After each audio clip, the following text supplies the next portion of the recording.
2023, and there are quite a few crazy news happened in Russia this past week, and among them, Russian government hosted the terrorists in the very heart of Moscow in the Kremlin.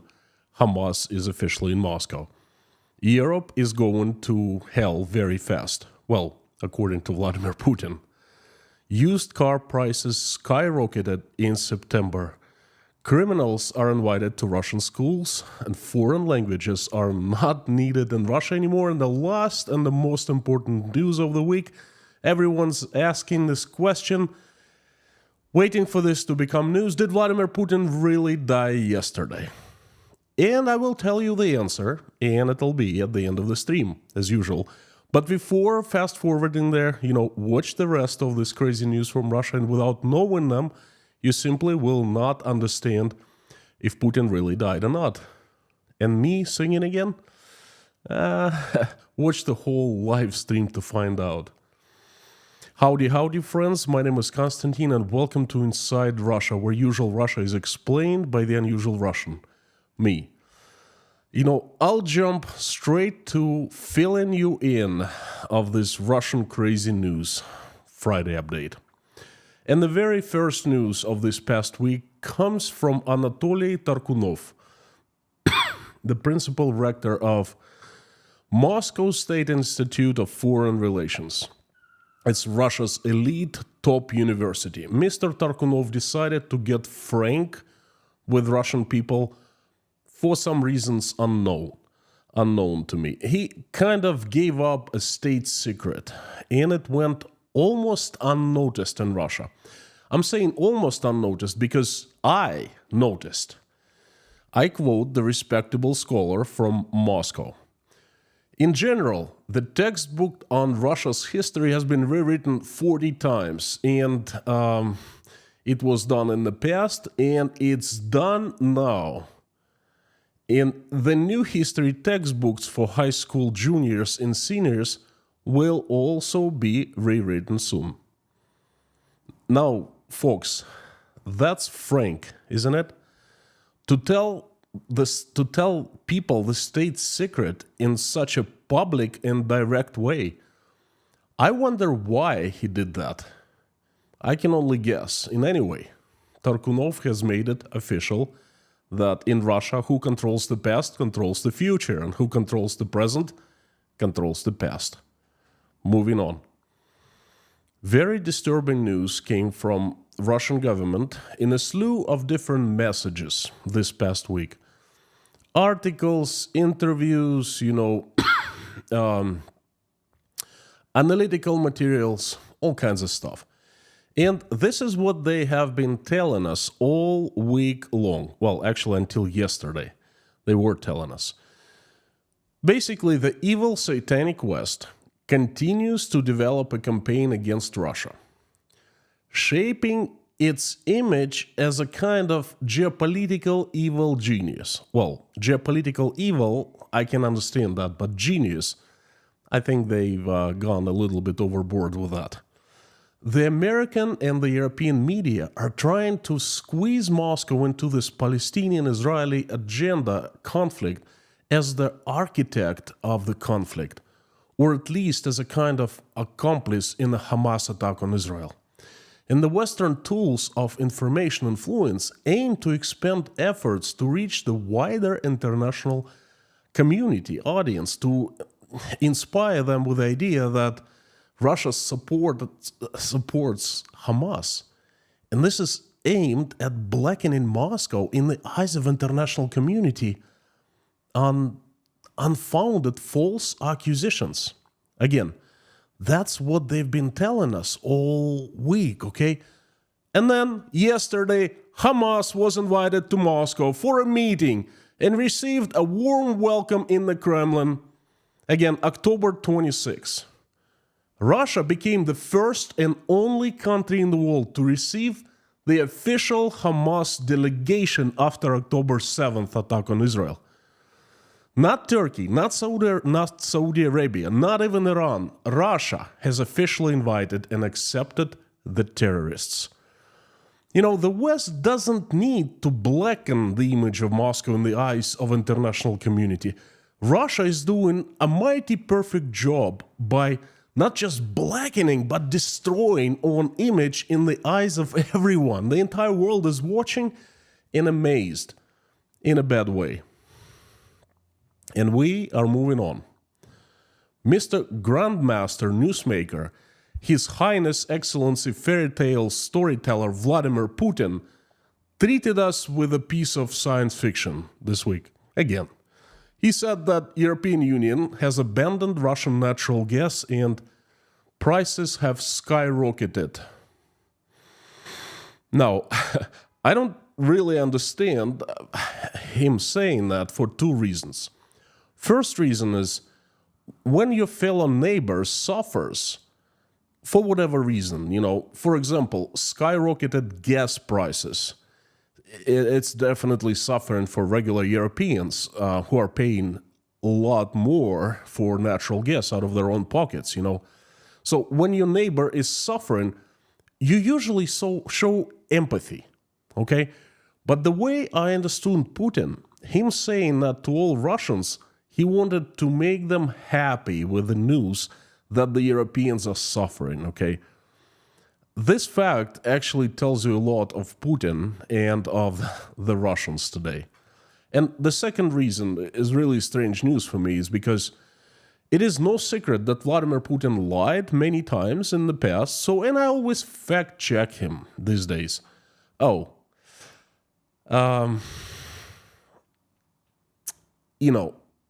Just to make sure that I fact checked him again. This time too. And this is what I found out. And I mean, it's not really a secret.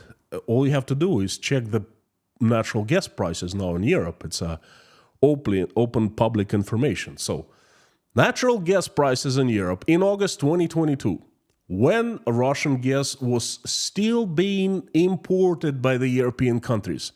Now, the price was $3,500 per 1,000 cubic meters. Natural gas prices in Europe in October of 2023, today, without Russian gas being imported, $500 per US dollars per 1,000 cubic meters. Again, August 2022, 3,500. October 2023, 500. He lied again. But, folks, don't be hard on Putin. He must have made an honest mistake. Let's give him the credit. He most likely wanted to say that natural gas prices in Europe skyrocketed downward, falling down by whopping 7 times in 14 months. That's Freudian slip of the tongue, And we are moving on. Just a quick news, just to keep you informed, used car prices for the used cars younger than 15 years old in September in Russia became 8% more expensive. Used cars became 8% more expensive. Again, 8% price increase in just 1 month. That number is a very good overall indication of many things happening in Russian economy, such as the level of real-life inflation, current state of affairs in the car market, real-life living standard dynamics, and so on. Next time you complain of the car prices going up in the country where you live, remember this number, 8% price increase for old used cars in just 1 month. And I don't think you'll be complaining anymore. Moving on. Very strange news. There will be no testing in English, French, and German languages in Russian high schools any longer. 2023 was the last year they were conducting testing in those enemy languages. Russian Ministry of Education is currently playing with the idea of removing those enemy languages from high school curriculums completely. And I understand why. There's no problem, Russian Parliament Speaker Volodin not too long ago publicly announced that English is the dead language. honestly, I didn't quite understand them. It's totally insane as the entire world kind of speaks English. I could be wrong, of course. I've traveled to over 40 countries, and I saw English spoken in every single country. Me speaking English, a little bit, but I fared well in every country. I found people who spoke English. Dead language? What do I know?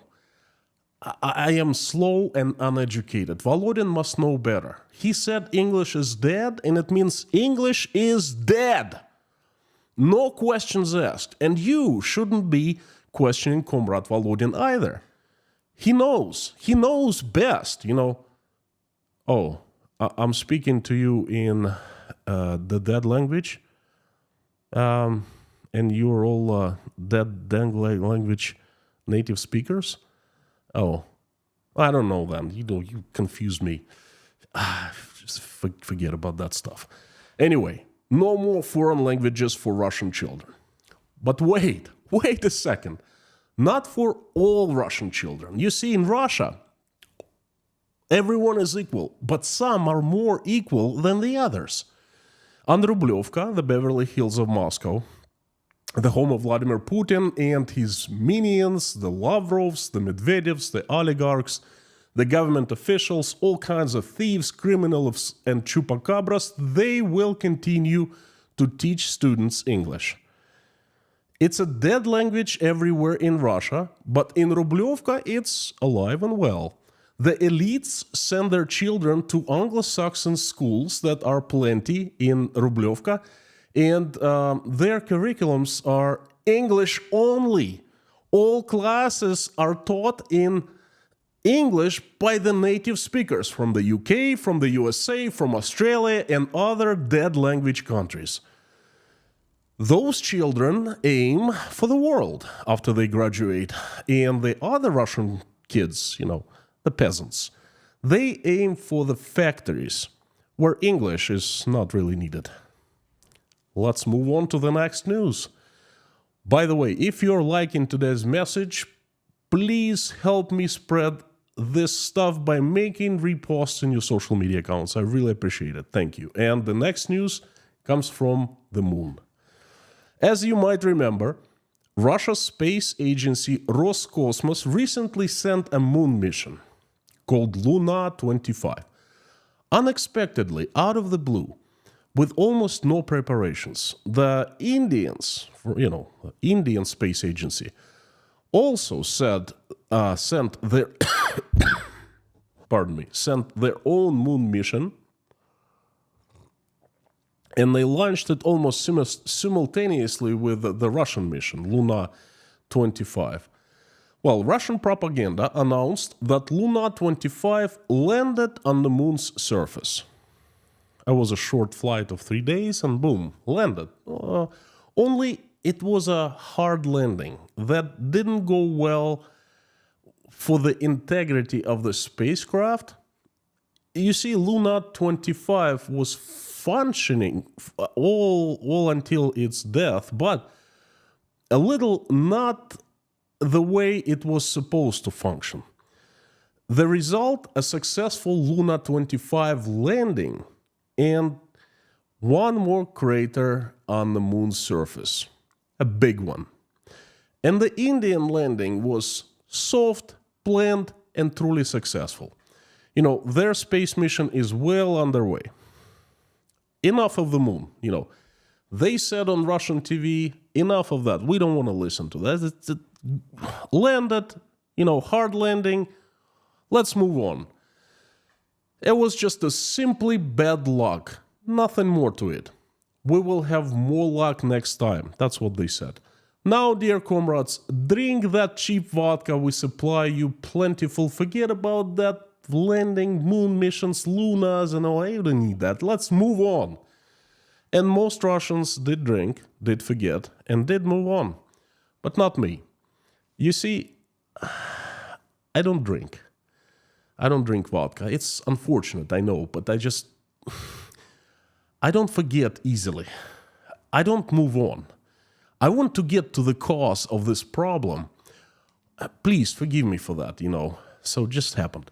So I gave it a thought. Why Russian moon mission was a bad luck and the Indian moon mission was a shining success, good luck.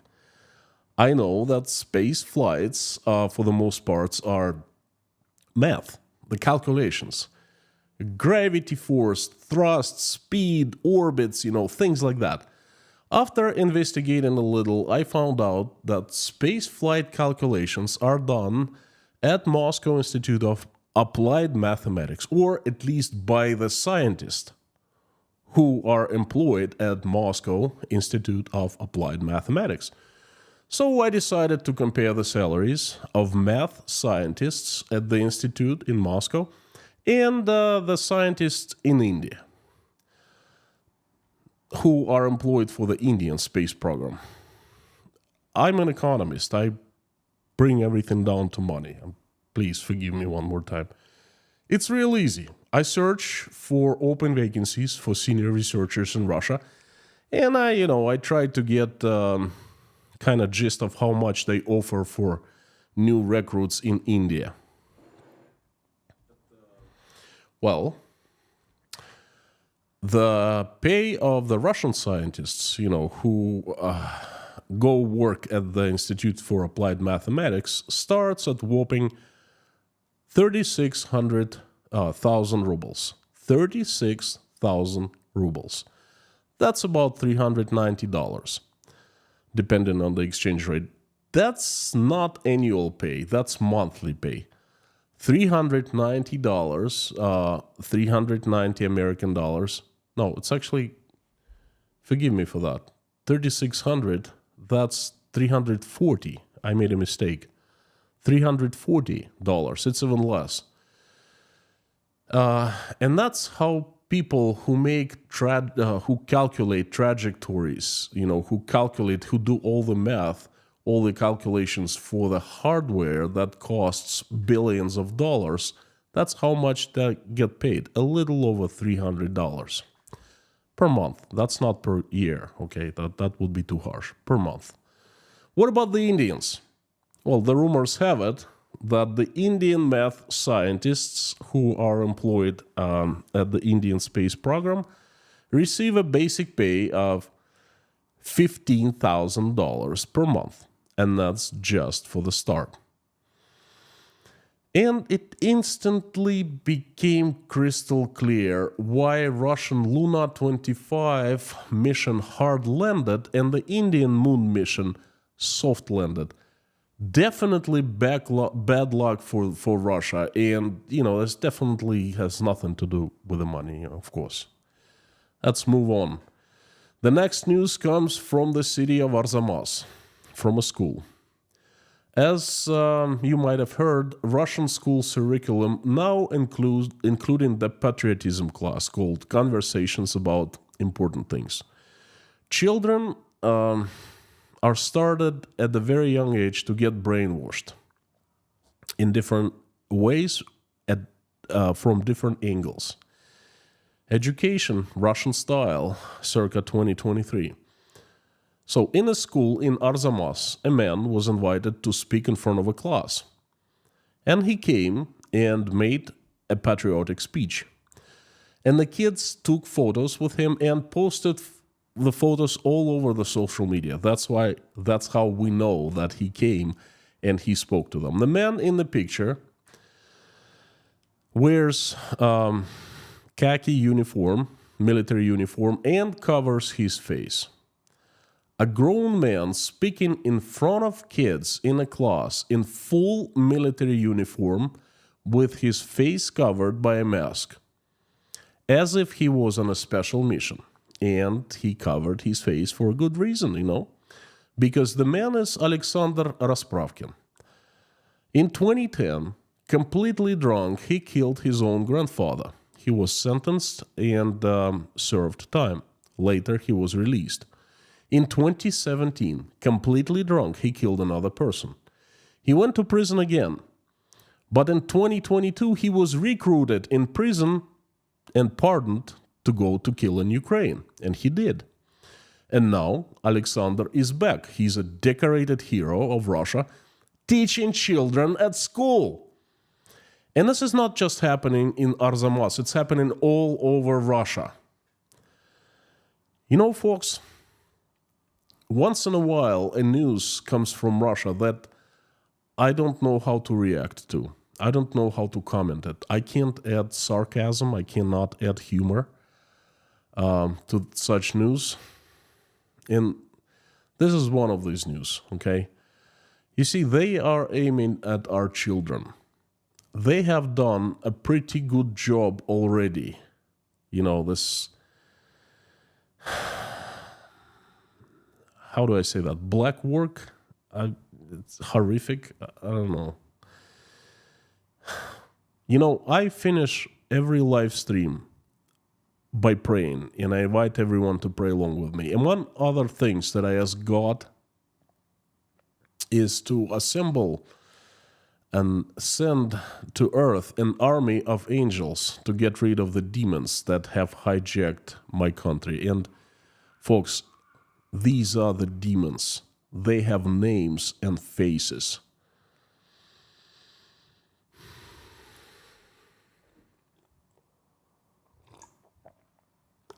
I am actually happy that my son, my kids, are attending schools outside Russia. And it is a shame. This is a shame. When I was coming back to Russia, I had that completely different plan. I wanted my children to start at least elementary school and get Russian culture, get Russian language, get Russian, Russian friends. Because I am Russian. I was born and raised in Russia. And my country got to a point where all I wanted to do was to get out and yank my children out of the country. And doing that made me happy. And I am both happy and ashamed,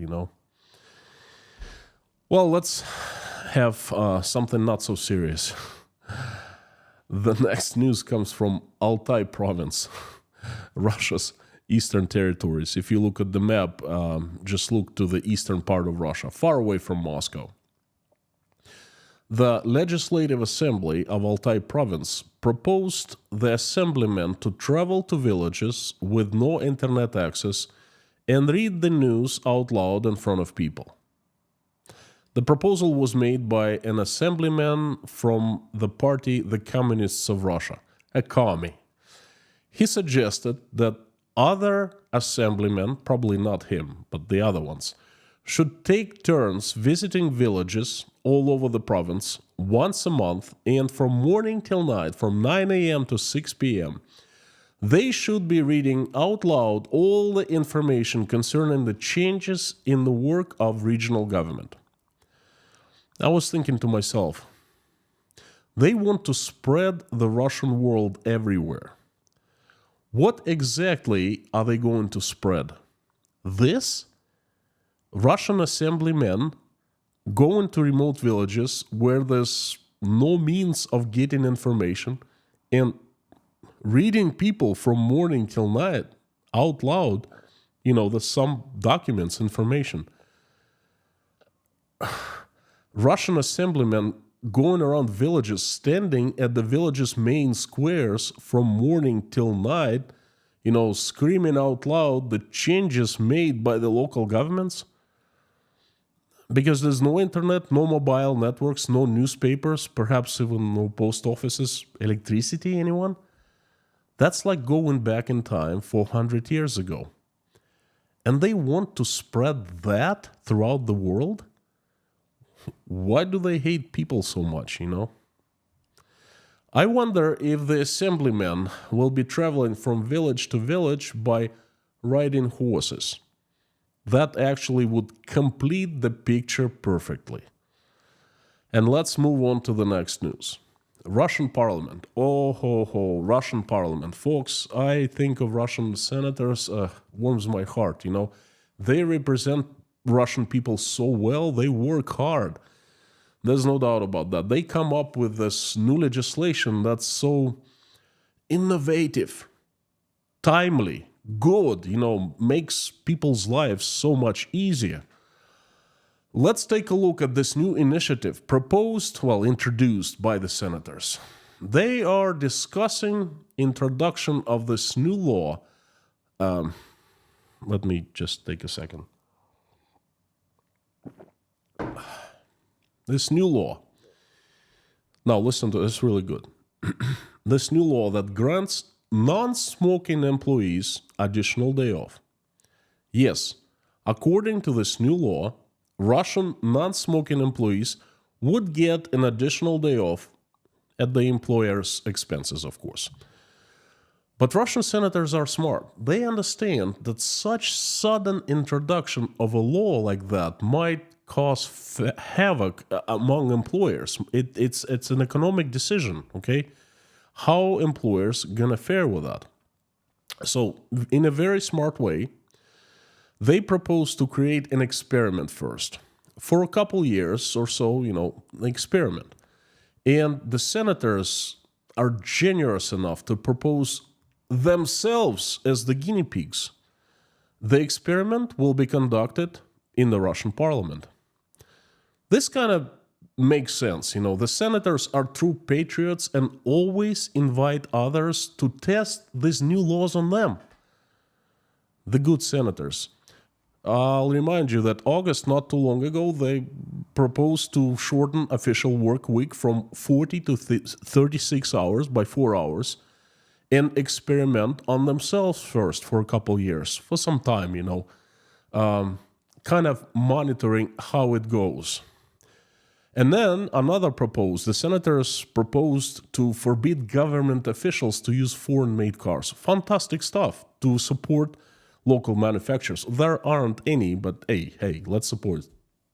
Regardless, to have them use Russian cars. With one little disclaimer, only after lifespan of officials' existing vehicles would be over, okay? Considering that all senators in the Russian parliament receive brand new Audis and BMWs every single year, and they received brand new cars this year in 2023, that'll most likely be around 10 to 12 years. I mean, the lifespan of these brand new cars. Because German cars are best in the world, they really go, they last, okay? So, good initiative, very good one. And now, of course, they want to give an extra day to non-smokers at employers' and taxpayers' expenses. Bravo for your courage to test things to create your own hands on yourselves. I have this picture in my head. A bunch of good senators come stand in front of the speaker of the parliament and tell him, hey, do you know that smoking is really bad for Russian people? We've decided to do something about it. And then they start singing this song. We ain't gonna take it. We ain't gonna take it. We ain't gonna take it anymore.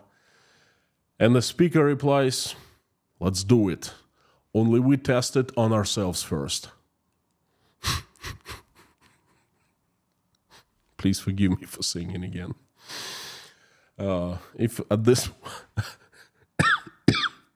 Folks, if at this point you're asking yourself, how can I help this channel? That's easy.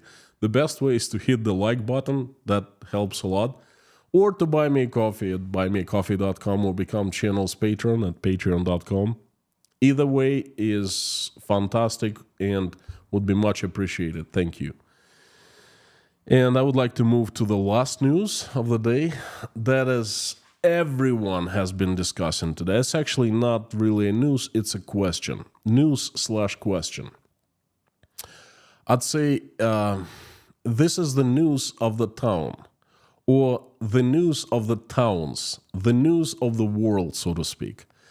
I was asked this in yesterday's live stream, and I was bombarded by this question this morning at the Breakfast Club. Everyone, literally everyone who came in immediately would ask me and everyone this question. Do you think he's dead? Not one person said his name. Not one even mentioned the name once. But we all understood who was meant by the question. All over the Telegram, all over non-government informational space in Russia, it's been discussed, it's been repeated, it's been quoted, this is like a mega informational media storm happening. And it's happening right now as I am speaking. Now, why? Why is this all happening? Because of one source. There's a Telegram channel that,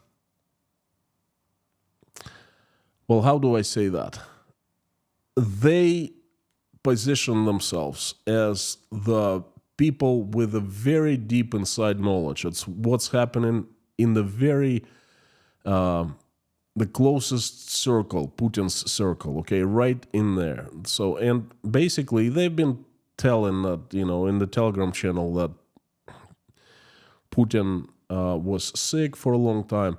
And yesterday the news came out that he died.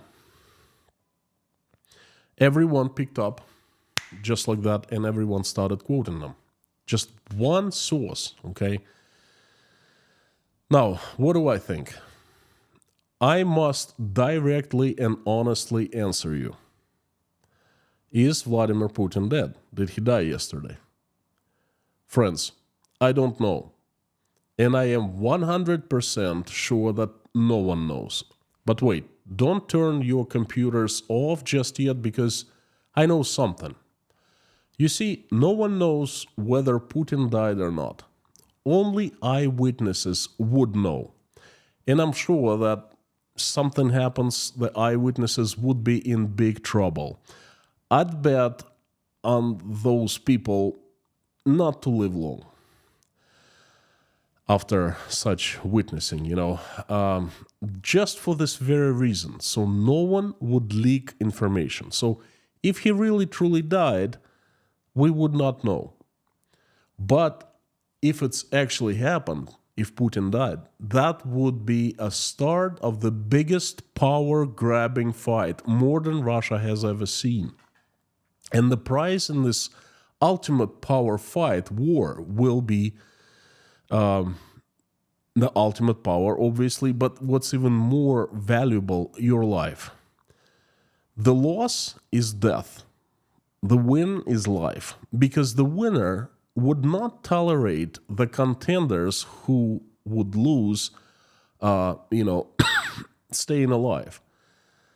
They tried to take power once, and they can do it again. They can try to do it again. What if they wait, lick their wounds, beef up muscles and resources, get more private armies, and perhaps support of Russian armed forces, things like that, and stage another attempt at the power grab? So everyone understands that the stakes are incredibly high. You get the ultimate prize or you lose your life. So imagine if the start to this fight was given yesterday. And Putin's death is obviously such a start, okay? What would we be seeing around us?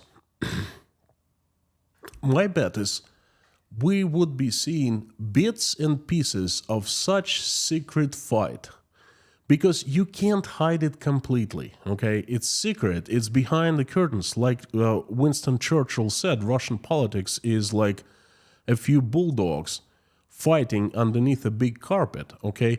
But we would see the commotion. We wouldn't know who, we wouldn't know how, but we would see that something would be happening. We would smell something in the air, okay?